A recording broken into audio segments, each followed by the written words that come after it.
Մասիսի թիվ 3 մանկապարտեզը կառուցված է, այս մասին Facebook-յան իր էջում գրել է վարչապետ Նիկոլ Փաշինյանը։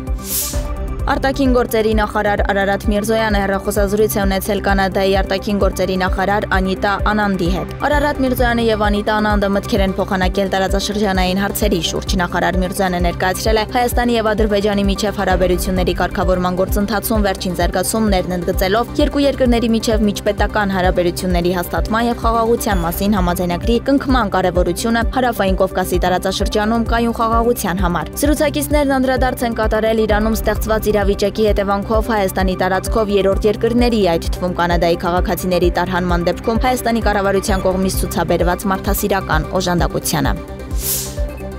Բնապահպանության եւ ընդերքի տեսչական մարմնի աշխատակիցները Սյունիքի մարզում արձանագրել են ապօրինի ընդերք օգտագործման 6 դեպք։ Գորայք, Քարահունջ, Որոտնավան, Հարժիս, Անգեղակոտ, Շինուհայր բնակավայրերի վարչական տարածքներում կատարված չափագրման աշխատանքների արդյունքում պարզվել է, որ ընդհանուր 16.95 հեկտար տարածքից իրականացվել է շուրջ 1.470.000 խորանարդ մետր հրաբխային, խարանման, լեռնային զանգվածի ապօրինի տեղահանում։ Կատարվել է հողային ռեսուրսների վրա տնտեսական գործունեության հետևանքով առաջացած ազդեցության գնահատման վնասի հաշվարկ 33.864.713 ՀՀ դրամի չափով։ Վարչական վարույթի նյութերով առերևույթ հանցանքի մասին հաղորդումներ են ներկայացվել քննչական կոմիտե։